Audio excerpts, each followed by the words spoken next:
How we do this, we are the truest. Got these fangs super sharp, your shit toothless. Cold-hearted, yeah we ruthless. All the ghouls in the cut, let's get ghoulish. In the graveyard, acting foolish. Finna dance with the devil to no music. Cold-hearted, yeah we ruthless. All the ghouls in the cut, let's get ghoulish.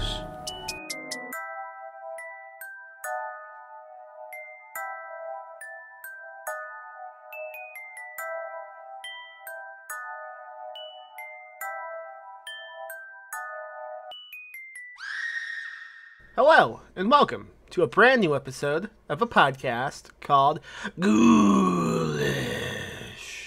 I am Max Booth, an undead host, and on today's program I am talking to returning guest Hailey Piper, and today's topic is women in transformation. So we're talking about, not only will we be talking about women, but we're talking about women in transformation. It's a fun episode, fun podcast, fun conversation with Hailey. And this is the first of many upcoming episodes featuring contributors, writers from my new anthology, Lost Contact. My anthology, Lost Contact. It's the final volume in my technological whole anthology trilogy. So Lost Signals was the first one, Lost Films was the second one, and now Lost Contact is the last anthology of this loose trilogy. Loose trilogy. Sounds insulting. It's not.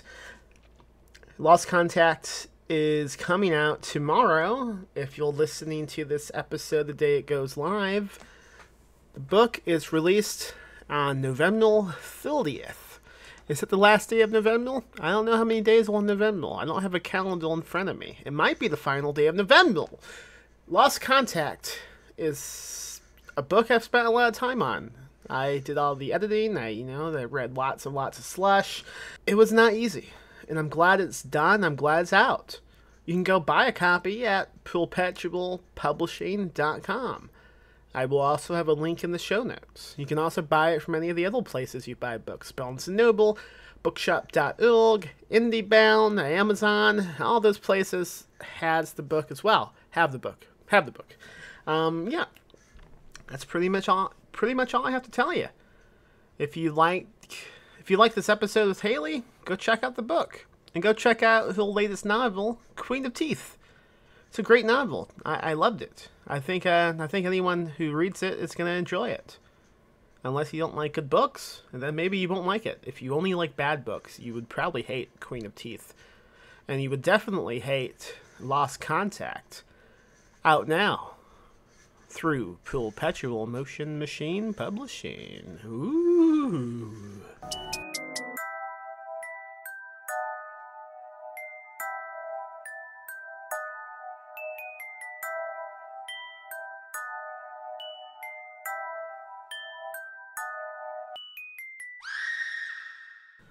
So for this episode, we're talking about women in transformation because you'll still in Lost Contact, Life Begins at Injection deals with that theme, as well as your latest novel, Queen of Teeth.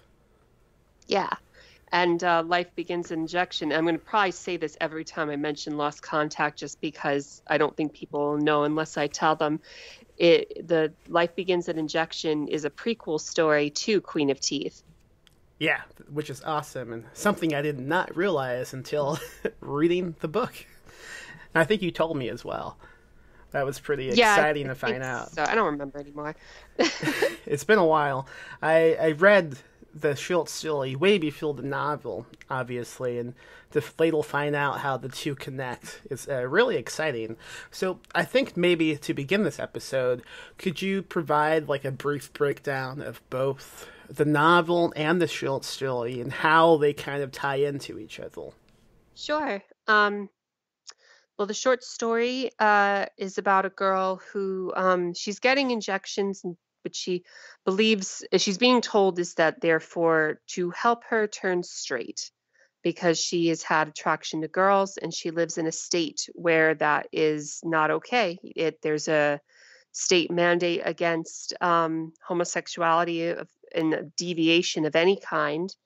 And if they think that you are deviant, they take you away, which is what happened to her mother and the mother of another girl at the school. And after that injection, though, she starts experiencing finding dead animals in her bed at night, and she's not sure why, and things escalate from there. The the novel Queen of Teeth takes place 9 years later, in a different state, and you get a bit more context for what's going on because you're not, it's not a teenager, they're adults and they know what's going on a bit more with this stuff. But someone else, Yaya Betancourt, who's discovered teeth between her legs, and she also gets injections from this company because of a genetic condition she has from an incident back when Nancy Reagan became the president of the United States after Ronald Reagan. So this is taking place in obviously not our exact universe, but very close to it.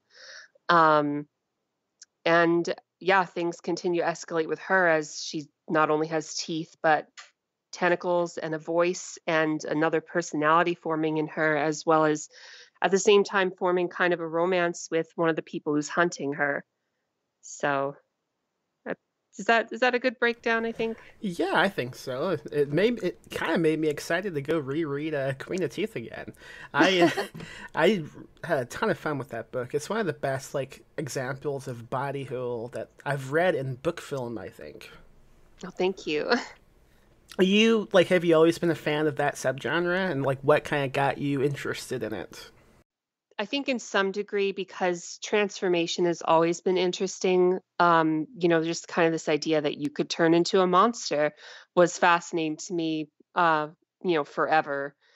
I think the first instance with body horror I had was accidentally watching David Cronenberg's The Fly when I was 8.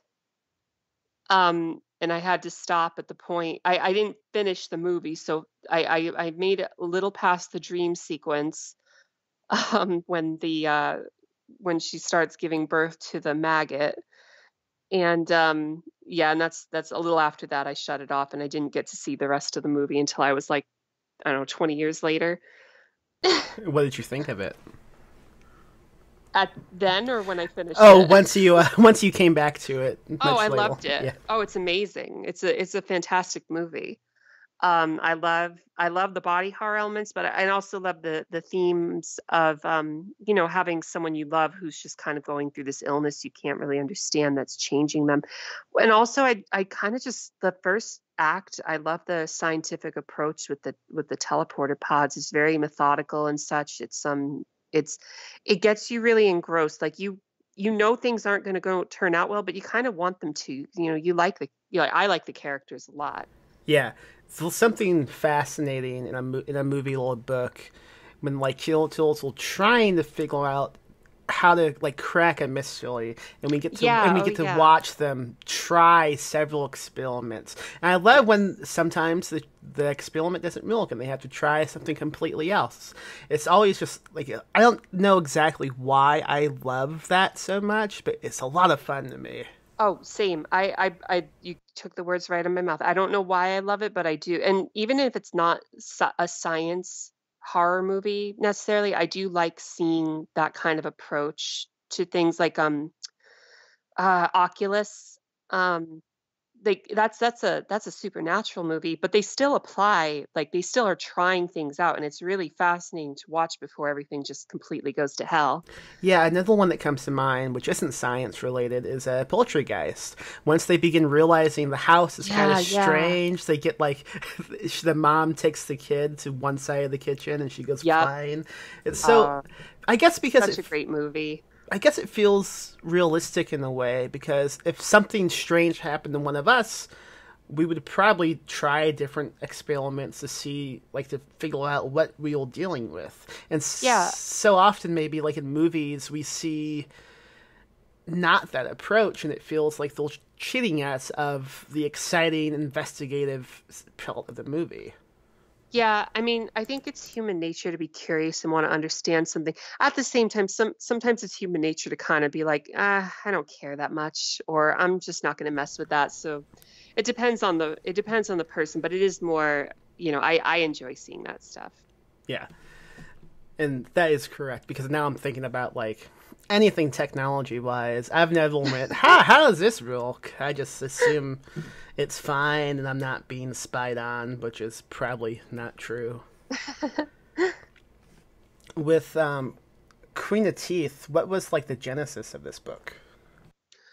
Oh boy, it's going back a ways. I think around when I started writing The Worm and His Kings, I had kind of had this concept of a world where like there were a lot of people who had vagina dentata, and it was kind of like a known thing. And then there was just kind of a patient zero where things were just kind of escalating in the way that they end up doing with Yaya. But it developed differently, where it was like, yeah, there was a common thing that was happening, which was the chimeric condition. But instead of, oh, everybody, like lots of people have vagina dentata, instead it was lots of people are being constantly exploited by this corporation and have to like submit blood tests or have like, chemicals tested inside them because they don't own their own bodies. Yeah. I when we were talking about doing a podcast, you suggested doing that as the topic at first, and I thought, I don't know what that means. So I Googled it, and I was quite surprised to find out that's a potentially... Is that a real thing that can happen to people? Which part? The teeth growing? You mean like when, like there... How do I put this? Not the way it is in the book, and not the way it is in like the movie Teeth or in folklore, but there can be like tumor growths that have teeth in them, or lumps of calcium can form, but they'll usually have like tissue covering them. They won't be just like a mouthful of teeth down there. So they won't begin talking. They definitely won't begin talking. That I mean, we unless know there's of. some things I don't know. Yeah, I mean, maybe science just hasn't gotten to that point yet. I kind of don't want, there were things I wrote into Queen of Teeth, especially with the police forces, that I thought I was making up. Yeah. And I wasn't, and I was a bit like, oh God, and like I don't want this to be accurate. It's supposed, like, there's some elements that are supposed to be a little satirical, and the problem is that it's been a bit of time since I finished writing it, and a bunch of the things that were supposed to be exaggerations are instead just kind of our lives a bit. So for those listening, can you provide a few examples? Let's see, like there's a point very late in the book where they're using these sound weapons. I thought that was just some sci-fi stuff I would throw in there. It's like, nope, that's real. There's just the early in the book, it's mentioned how Alpha Beta Pharmaceutical is kind of just given, carte blanche by the government to be like, yeah, you know what, you're not liable for anything. And that's what we've seen with I can't remember the name of the pharmaceutical company, but it happened just the same month that the book released. Wow. Okay. Yeah, it was a bit depressing. I was like, really? Yeah, don't use this as a playbook, please. I encountered a slightly similar thing. My book Touch the Night came out last, I believe, June, and it's about police brutality against black kids, and something really depressing happened the same month the book came out, and I got a lot of, oh, you predicted this, and I said, no, I did not. This has been happening for a while, guys. Yep. Also, please don't promote my book with this type of theme. I'm not trying to cash in on anything. With the cops using like sound as a weapon, that's really crazy. I've read up a bit about them using that. Like, they will do like those frequency noises where you can't stand the noise and you have to leave. Yeah, I've also go ahead. I'm sorry. No, it's cool. Yeah, that I had heard of. I kind of just like thought I was cranking it up to 11, but like, yes, sound that like actually affects your bones and stuff. And it's like, no, that's a thing now.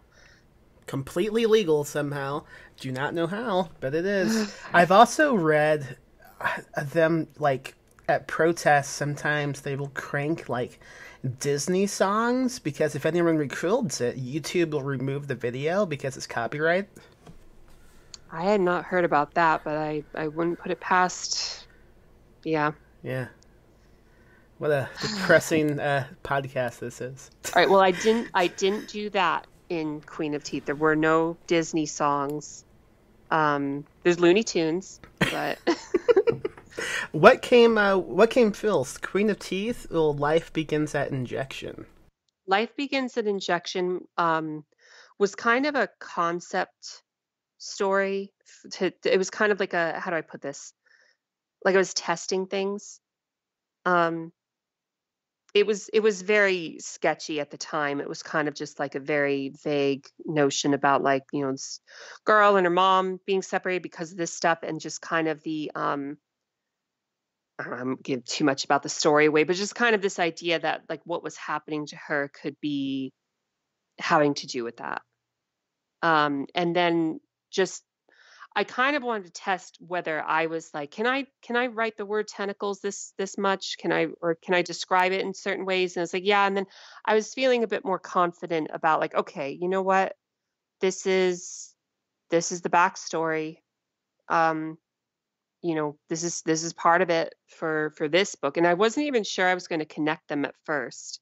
Until I mean, this Queen of Teeth went through so many rewrites. Um, but at a certain point it was just like, oh, this is important. And then kind of two-thirds, like a third of the way, I think, into Queen of Teeth, it's like, you get that if you've read the story first, then it's like, oh, is that the same? And then, but if you haven't, then it's kind of like, I don't know. I'll be curious to see how people react if they talk about it, who've read Queen of Teeth already, and then read Life Begins at Injection and Lost Contact, to see kind of like, if they want to know what was Camille's deal, what went on with the Kentucky incident. Yeah, I think it's cool the way you've done this too, because yeah, it does play as a nice little prologue, but also for those just reading Queen of Teeth, they don't lost or missing anything. This story plays as a nice little like a little bonus feature. Yeah, I mean, like you don't need to know exactly what was going on with her. There are little hints of it, but it's not like the characters in Queen of Teeth really knew anyway. I mean, I don't want to spoil anything. Okay. But yeah, no, it's exactly as you said. I'm going to stop before I say something I shouldn't. It's like, oh, let me talk about what happens in like the climax of the novel. Well, unrelated to Life Begins at Injection whatsoever. This has nothing to do with it. But one movie and book I like a lot that deals with women in transformation is Stephen King's debut novel, Hailey. Yeah. Yeah, there's a lot of stuff, especially at the prom when she kind of like finalizes whole transformation, even though it's not like a physical transformation. Right. She still goes through a lot. Yeah, it's her powers. Well, damn, the word the word just lost me. Telekinetic? No. Yeah. Is it? Well, the final stage of a transformation, like the word's completely blanked, but yeah, they peak. They they fully manifest. As far as they're going to. Yes, I was Googling final stage of transformation, but I'll remember it like at 8:00 tonight. Yeah, I'm not finding anything correct. But anyone listening knows what we're talking about.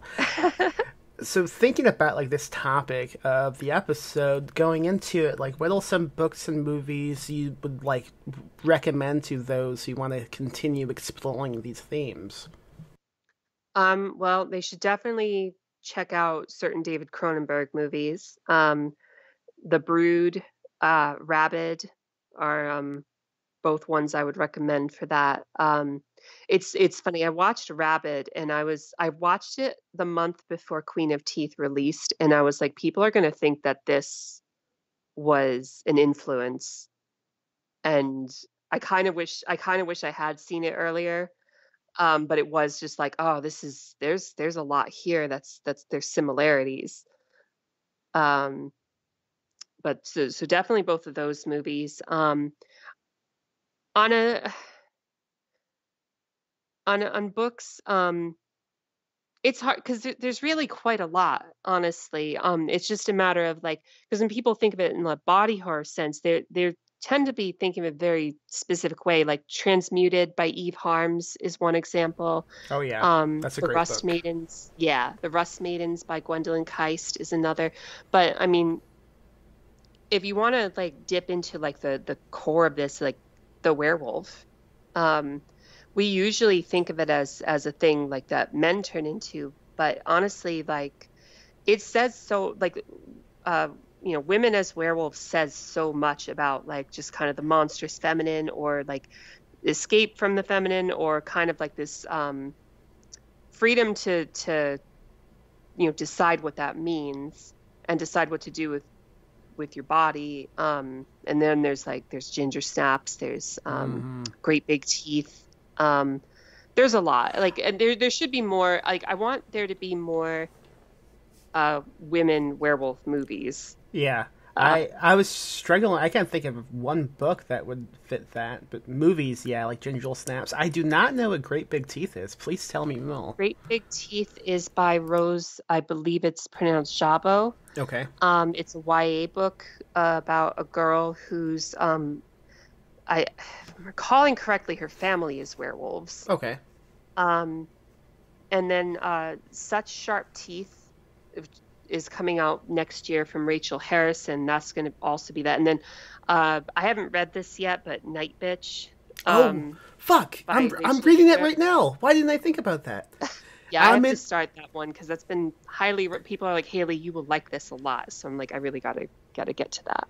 So I began reading that a few weeks ago. Then I had to stop to do something else. But what I've read so far is really good. She has a great writing style. And yeah, if anyone wants to read about women in transformation, Night Bitch is a book you gotta read. I would say if you like Ginger Snaps, a movie that kind of plays as a good double feature, would be Raw by Julia. I don't know how to say her last name. She's French. She also did Titan. I need to see that, and I need to see that too. Yeah. I need to see both of those. Yeah, both of those fit what we were talking about. She is an excellent filmmaker, and both of her movies so far tackle like body horror in such a great way.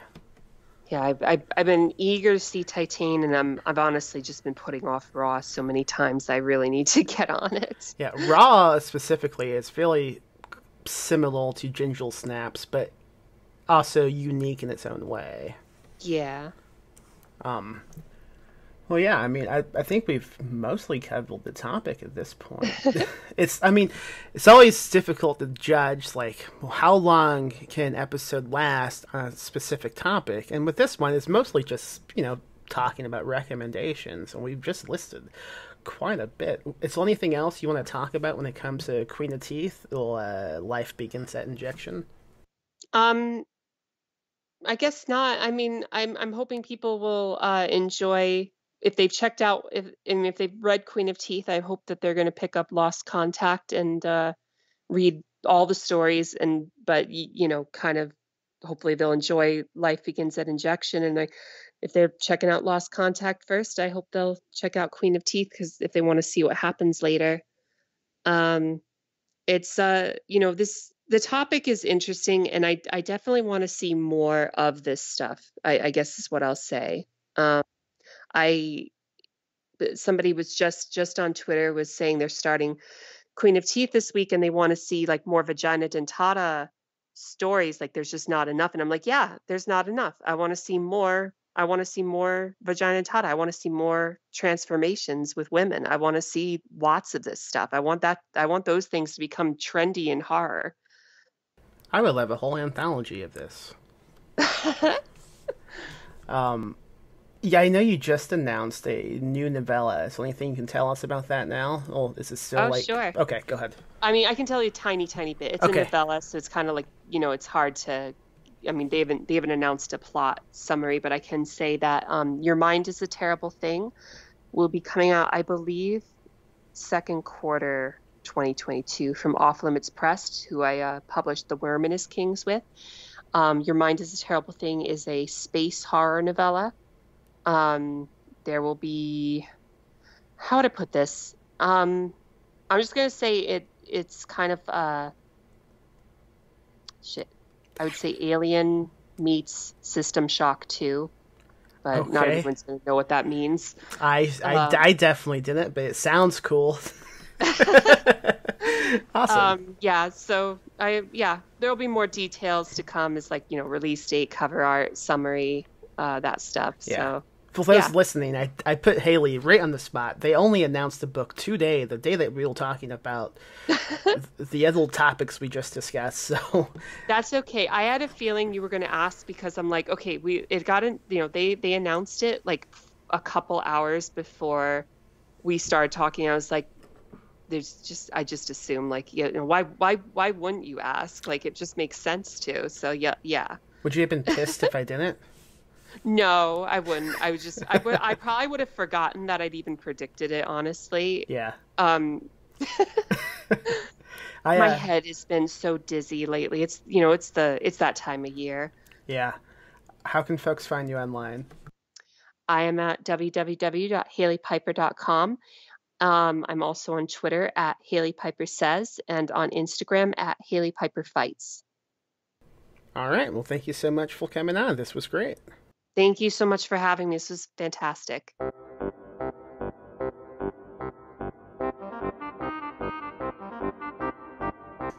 And that was Hailey Piper talking about women in transformation. Go pick up Lost Contact. Out now, my new anthology. Pick it up at perpetualpublishing.com. Pick it up, pick it up, pick it up.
Live spooky, die spooky.